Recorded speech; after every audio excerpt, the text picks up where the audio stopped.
Hey, Mr. G, and I'm going to show you a nice arpeggio pattern. And we're playing a major arpeggio in this scenario, which is your first, third, and fifth. And it's based off of a really fun major bar chord.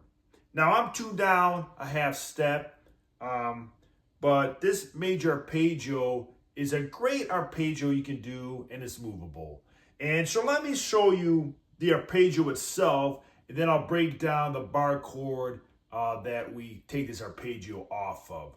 So the arpeggio itself here, really slow, I'll show you it.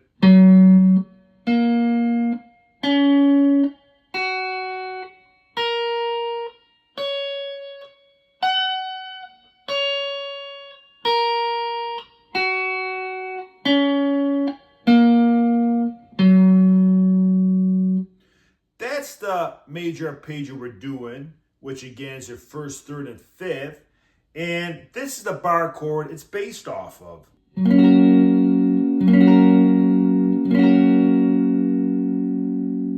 Now this bar chord itself, again, I'm playing the G major bar chord, but this is movable. But this bar chord itself, I'm going to show you how it works. I just place my index finger on the 7th fret for strings 1 through 6. It's just easier for me to play the bar chord that way, even though I'm only really using on a couple of strings here. So I kind of place it over there. And then I place my little finger on the root, which is on the 10th fret of the 5th string. I play that little finger, I play that root, which is the G. And then the next note would be the 3rd, because the G's your first. The 3rd would be the B, which is on the 4th string, 9th fret. Then I got this index finger on the 7th fret. And on the 7th fret, 3rd string, I'm playing the 5th, which is the D.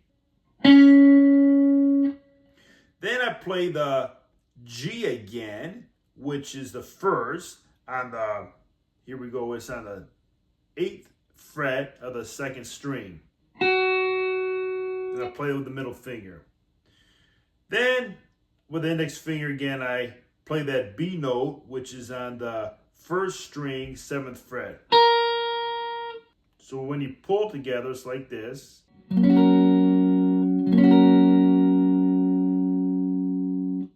then what we just end up doing is adding in a couple extra notes. Because we have here, on the bottom of that chord, we're playing the 3rd, which is that B. With the index finger, you know, we have it all barred over. We're playing that B there, but that B's the 3rd, so we're gonna play the D, which is the 5th, with your index finger on the 1st string, 10th fret, and then we can end it on the 1st, which is the G on the 15th fret of the 1st string. So we can basically take that bar chord and make an arpeggio out of it. Okay, so when we do arpeggio, this is what we'll do. Little finger on the 1st, which is the 10th fret of the 5th string. Play that 1st, which is the G in this scenario. Then we'll play the 3rd, which is the ring finger on the 9th fret of the 4th string. And then you can play the 5th, which is the D on the 7th fret of the 3rd string with the index finger. Then you can play the 1st again, which is the G with your middle finger on the 2nd string of the 8th fret. That's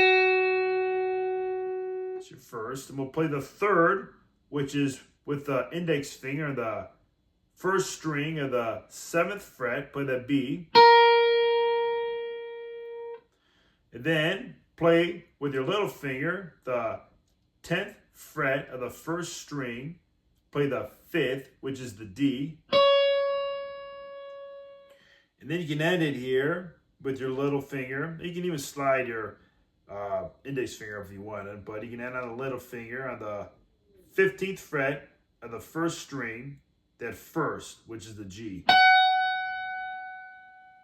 So this is kind of what it's like.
A, again, Mr. G.